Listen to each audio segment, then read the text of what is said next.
Hello everybody, Marty McConnell here with another neat little off-grid plant, and unlike some of the videos that I've been shooting lately, this one is actually edible, so you just have to be a little careful because it's a prickly. So let's take a look here, if I can get one of these without being stabbed. Break off a little branch, if it'll let me. See, these leaves are kind of maple-like in shape, but they're smooth. They're not like sharp. And I don't know if you can tell by the stem, but the stem has little prickles all over it. I think blackberries times 100. Like there's a million little prickles, especially lower on the stem.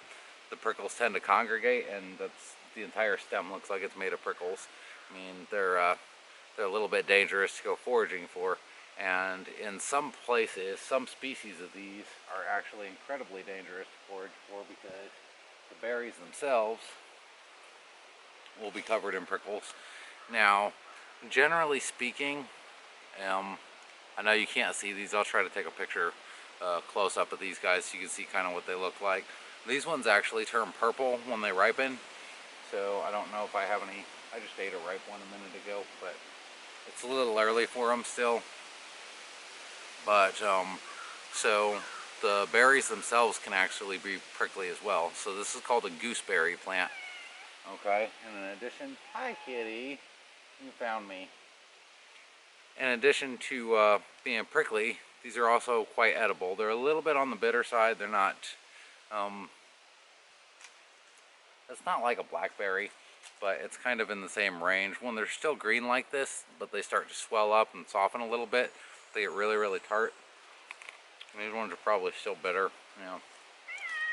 So they're really tart, but they'll have a bitter note that follows them until they're older and a little more ripe. So if you catch them right when they start to turn color, really, really good.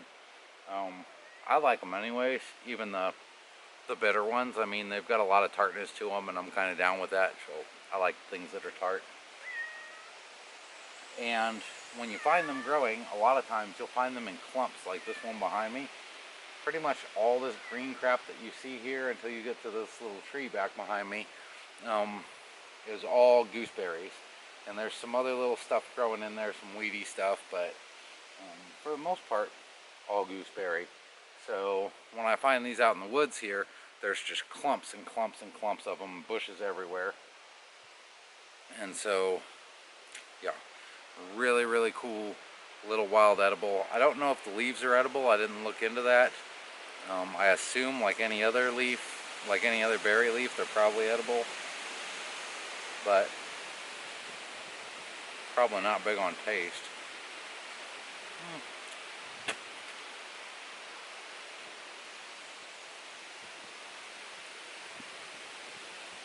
They got a little hint of tartness to them. Still though, I don't want to swallow any because I don't know for sure if they have any toxicity in the leaves, and I don't want to be ingesting stuff unless I know what it is. I'll taste it, which I also don't recommend, but I'm kind of careful about things that I taste. But anyways, yeah, that's it. Wild gooseberries. If you ever heard of a gooseberry and thought it was like a fake, made-up bullcrap kind of thing, you're wrong. These are very real. They're very easy to identify by the leaves, which are roughly maple in shape, but smooth. So they're lobed just like a maple leaf, and they're small. They're about 2 inches in diameter, these little leaves. So very, very cool plant, very prickly, and a lot of times the berries will be prickly too, so you have to watch out for that. Now in general, one thing about these berries is, especially the kind that don't have prickles on them, they look a lot like a little tomato, okay? In general, if you're in the woods, if you see something that looks like a tomato, leave it alone. If it looks like a little tiny watermelon, a little tiny round cucumber, a tomato, a tomatillo, a little round pepper or cherry pepper, like anything of that sort, any kind of nightshade, you pretty much want to stay away from it because, he got me on the butt. I hope that was a prickle and not a snake. Oh, Manny. I think I'm going to leave that in for entertainment value. Something got me on the butt. I don't see anything down there. Maybe that little spider that's crawling away like he's not up to anything. Good lordy. Something got me. Where was I at? Nightshades. Anything that looks like a little tomato, pretty much leave it alone. Because a lot of nightshades are incredibly toxic. They can get you really sick. Some of them can even kill you.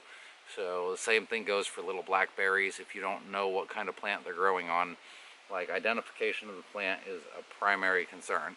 So with gooseberries, it's pretty easy. You can get in there and just pick them off the plant. But anything else that looks like a tomato or a tomatillo, like if it looks like any kind of nightshade, really, just leave it alone. So tomatoes, peppers, yeah, I've been over that a couple times. Have I stressed that you shouldn't eat anything that looks like a tomato, except for these? They look like little baby tomatoes with little stripes on them, and they're tart and delicious. Probably not a good food source, but good for making like jams, jellies, and things of that nature, or preserves of some sort, or anything you would do with like a fruity berry.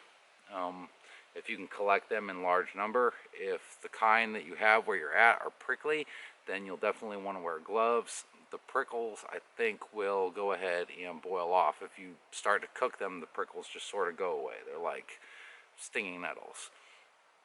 And that tartness, I believe, comes from oxalic acid, which would make sense if the prickles are made of oxalic crystals.